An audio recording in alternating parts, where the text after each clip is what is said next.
આજે આપણે બનાવશું ગુજરાતીઓના ફેવરેટ એવા મેથીના થેપલા અને સાથે કેળાનું રાયતું. તો પહેલાં આપણે થેપલાનો લોટ બાંધી લેશું. એના માટે મેં રોટલીનો લોટ લીધેલો છે અને આમાં આદું, મરચાં અને લસણ ત્રણેય અચકચરું વાટી નાખ્યું છે. તમે લસણ ન ખાતા હોય તો સ્કીપ પણ કરી શકો છો. તો આપણે બધું લોટમાં એડ કરી દઈશું. મસાલા સારી રીતે મિક્સ થઈ ગયા છે. તો આપણે થોડું થોડું પાણી એડ કરીને બાંધી લઈશું. લોટ આપણો બંધાઈને તૈયાર છે.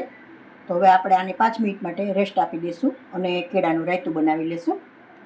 તો એના માટે મેં 2 કેળા લઈને સુધારેલા છે.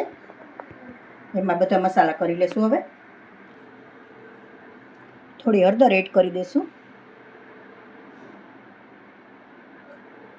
મરચું પાવડર, એક મરચું લીધેલું છે પણ ઝીણું ઝીણું સુધારીને એડ કરી દઈશું. થોડું નિમક એડ કરી દઈશું. સારી રીતે મિક્સ કરી લઈશું. સારી રીતે મિક્સ થઈ ગયું છે. તો હવે થોડા ધાણા એડ કરી દઈશું અને હવે સર્વ કરી લઈશું. આપણે લોટ આપણો સારી રીતે સેટ થઈ ગયો છે. હવે આપણે થેપલા બનાવી લઈશું. એના માટે હું એક લુઓ લઈ લઉં છું.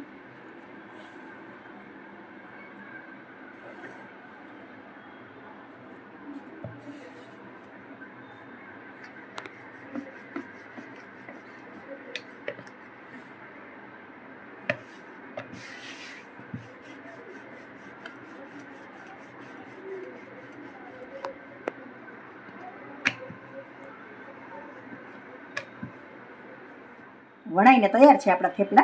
હવે આપણે શેકી લઈશું આને.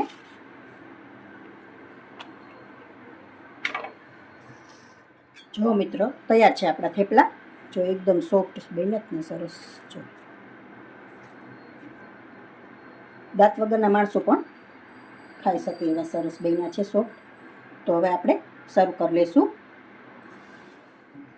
તો જો મિત્રો, તૈયાર છે આપણું મેથીના થેપલા સાથે ટેસ્ટી એવું કેળાનું રાયતું.